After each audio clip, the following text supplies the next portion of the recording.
apprendre à gérer ses émotions et à savoir les décrire. Dans telle ou telle situation, vous éprouvez des émotions différentes. Avec chaque relation, vous éprouvez aussi des relations différentes.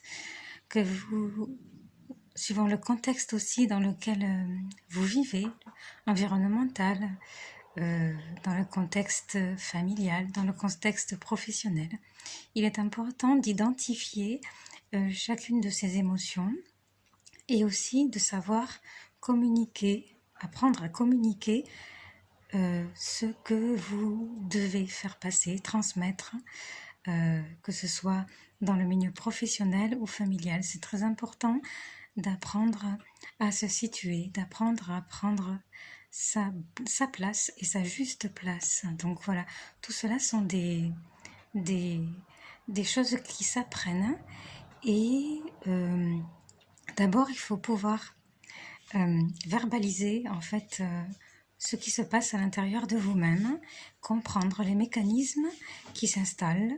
Quelquefois, cela peut être des mécanismes de défense dus à des blocages pendant votre enfance ou qui remontent à assez loin et dont vous n'avez pas forcément conscience.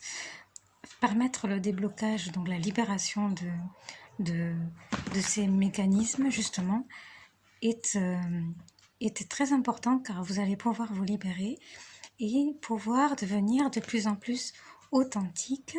Et donc, plus vous êtes simple et authentique, vrai avec vous-même, et plus votre entourage va pouvoir vous comprendre et justement, vous aurez moins de mal à vous situer et votre manière de parler, de vous adresser aux autres, quel que soit le contexte, sera mieux adaptée. Vous aurez moins d'énergie à fournir et le fait de comprendre d'où cela vient, vous pourrez justement après ajuster, harmoniser tout cela.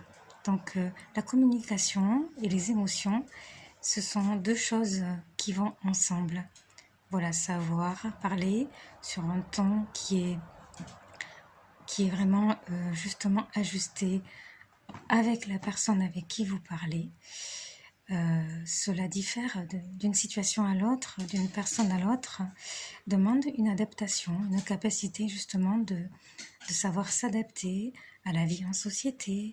Et cela aussi, l'analyse transactionnelle, c'est-à-dire que l'étude des échanges, justement, cela justement implique justement la relation entre divers acteurs.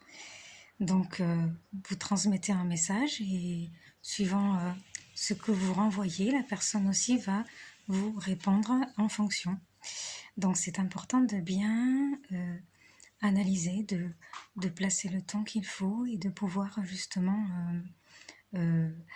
s'écouter et savoir justement apprendre à parler, à s'exprimer avec calme, sans justement surjouer, mais en étant vous-même. Le plus important, c'est que vous soyez vous-même et que vous ayez confiance en vous.